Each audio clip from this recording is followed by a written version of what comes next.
Hello, I'm Divya Gopalan with the top stories here on Al Jazeera. A rescue operation is underway in China after an earthquake killed one person and destroyed thousands of homes. The magnitude 6 quake hit Yunnan province on Thursday evening. Authorities say at least 300 people were injured. Our correspondent in Beijing, Tony Cheng, has more. Most of the major urban centers in that part of Yunnan province in southwestern China, they've set up medical centers to deal with those injured, those who are being taken from the rubble. Still, we're hearing remarkably low fatality figures of only one dead so far, which is quite remarkable given that, that we're hearing that 18,000 homes across that region have been completely demolished, and more than 100,000 severely damaged. So it seems that the human cost has been remarkably low. But also we're seeing soldiers being drafted into the area in much the same way as they were after the Sichuan earthquake last year. They're of course much harder access, very mountainous area.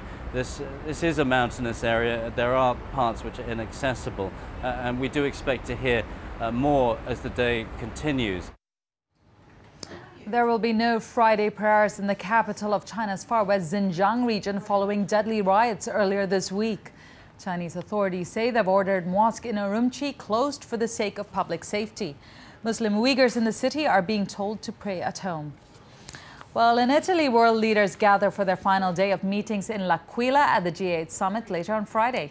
Talks will focus on the impact of the economic crisis on Africa and how the world's richest nations can help the world's poorest. Libyan leader Muammar Gaddafi will join the talks as the new chairman of the African Union.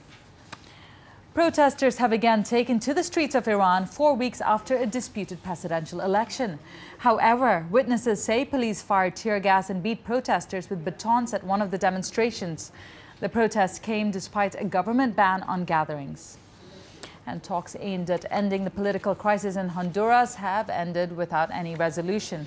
Costa Rican President Oscar Arias met separately with Honduran interim President Roberto Micheletti and the deposed leader Manuel Zelaya. But there were no direct negotiations, and both Micheletti and Zelaya have ruled out the possibility of any face-to-face talks in the future. Well, those are the headlines here in Al Jazeera, and remember, you can always get updates on all of these stories and more by logging onto our website. To find that, go to aljazeera.net/English. That's aljazeera.net/English.